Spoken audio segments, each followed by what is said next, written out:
All right, the first subject I'm going to talk about is overheating. The LLY has an adequately sized radiator when it's clean. Now, the LBZ had a much larger radiator, and those do not tend to have overheating problems, but the LLY, if you have a truck that's 15 years old, has all kinds of leaves and dirt and crap in the cooling stack, you hook a trailer up to it in the summer with the AC going, that truck's going to run hot. This can be solved for free, simply by cleaning the coolant stack on these trucks. You can search for other videos and things explaining how to do that, but basically you're going to take all this plastic off, you're going to kind of pull the headlights off and get to where you can get in between the radiator and the AC condenser and everything. Get in there with a hose and some compressed air and clean everything out really good. That's going to solve your overheating problem. Like I said, I've towed 8,000 pound trailers plus with this thing in the summer with the AC running. It's 100 degrees outside. I'm going 80 on the highway. No overheating problem here. But that's because I've cleaned out my coolant stack. So like I said, it's adequately sized, but over the years you get a bunch of leaves and junk in there, you might run into some overheating issues. Now the next subject I want to talk about is head gaskets. And these two are related, the overheating and the head gaskets. And what comes first, the chicken or the egg? I've taken care of 3 of these vehicles, 3 LLY Duramaxes. 2 were part of a friend's business, and then this one, all over 200,000 miles. 1 has had a bad head gasket, and that was because the truck, I believe, overheated first. It was running hot. Guy's employee probably wasn't paying attention to the temperature, overheated the truck pretty good.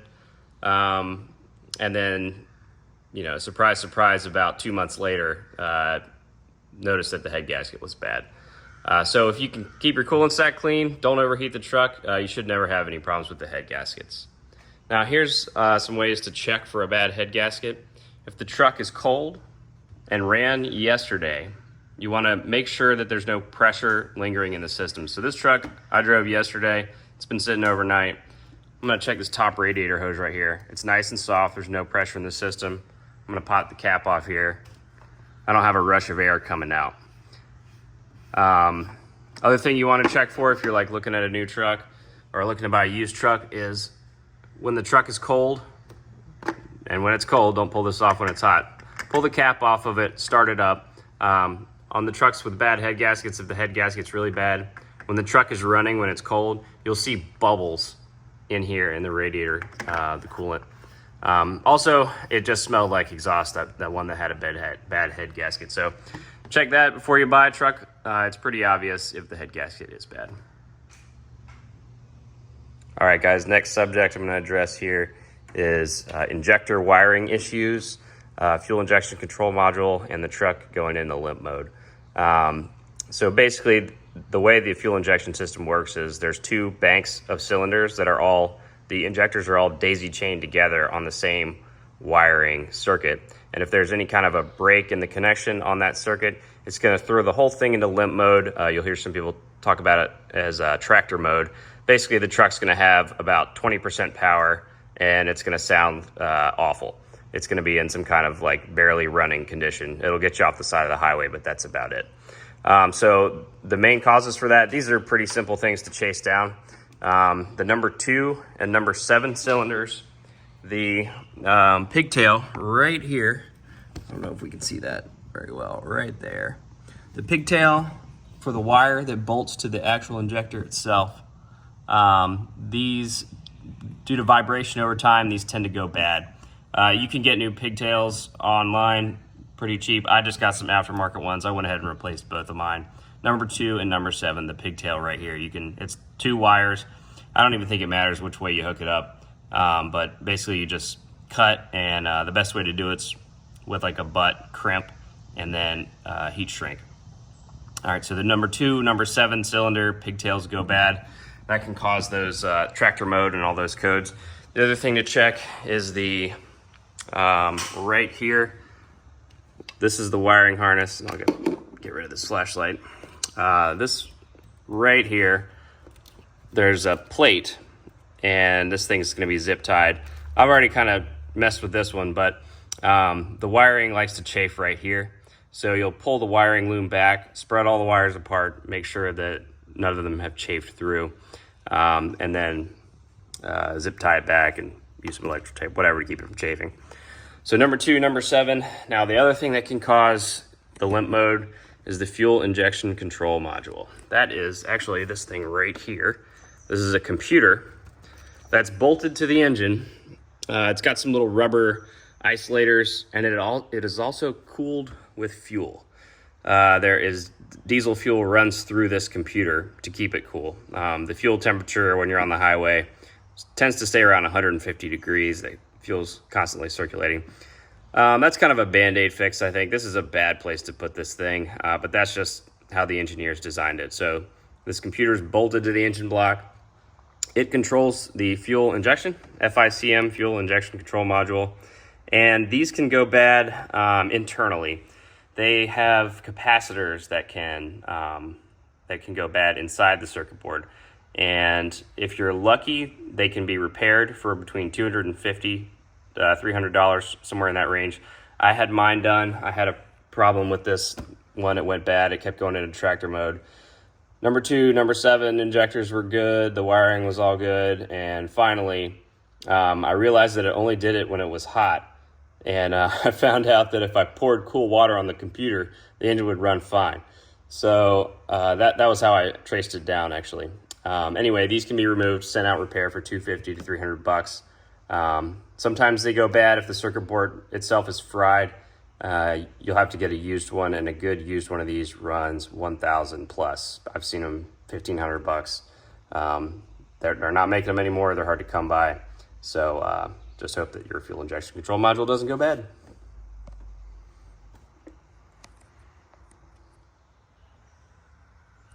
All right, y'all, next thing I want to talk about is the air intake system.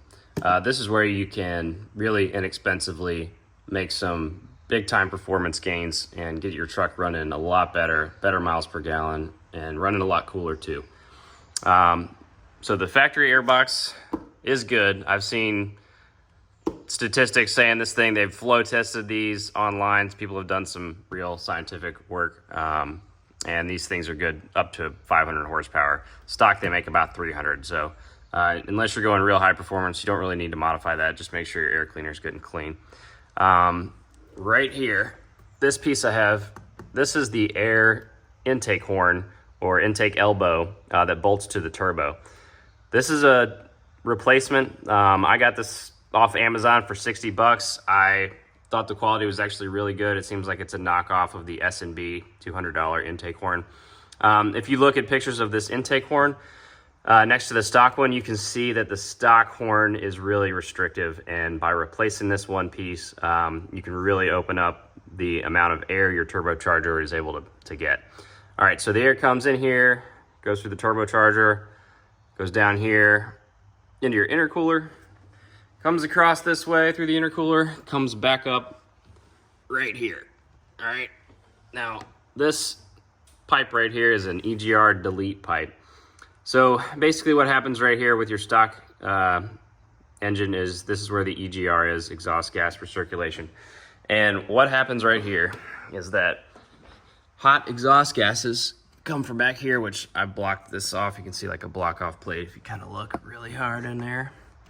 Hot exhaust gas comes through here, comes through your EGR, and then it meets the high pressure air that's gonna go into your engine.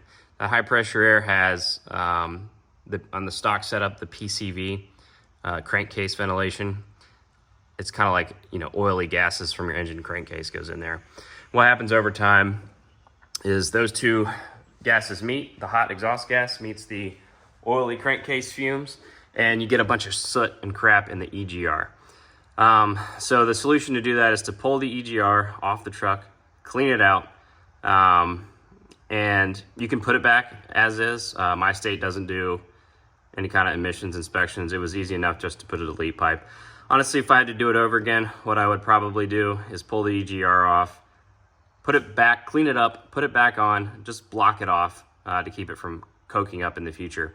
But if your state does, have emissions and you you are concerned about that, simply pulling that thing off every 50,000 miles and cleaning it out, that'll do. The EGR itself isn't really restrictive. It really is just the buildup of stuff over time.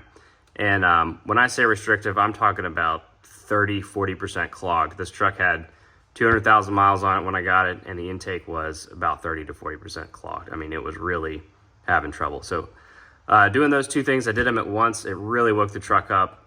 This thing gets great miles per gallon. I get like 20 miles a gallon on the highway unloaded. So take care of that stuff.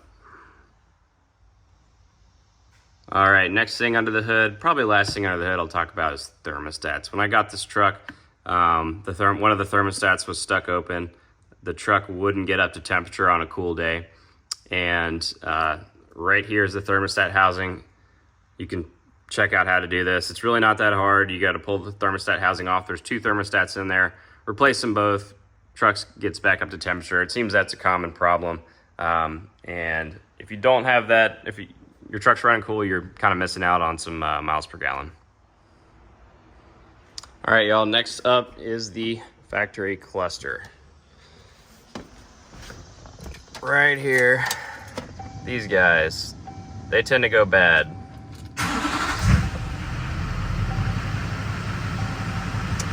I had mine rebuilt. The solution is to pull the cluster out and send it off. You could do it yourself, but there's services out there between $100 and $300 that'll rebuild your cluster.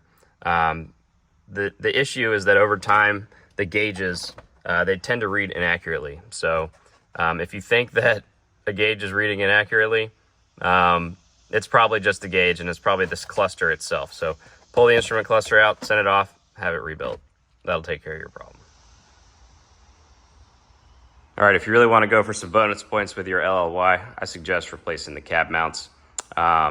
You'll notice with a lot of these trucks, it's just natural over time. The stock body mounts, they kind of sag, and you'll see that there's an alignment issue between the bed and the cab will start to develop, where the cab's sitting lower than the bed.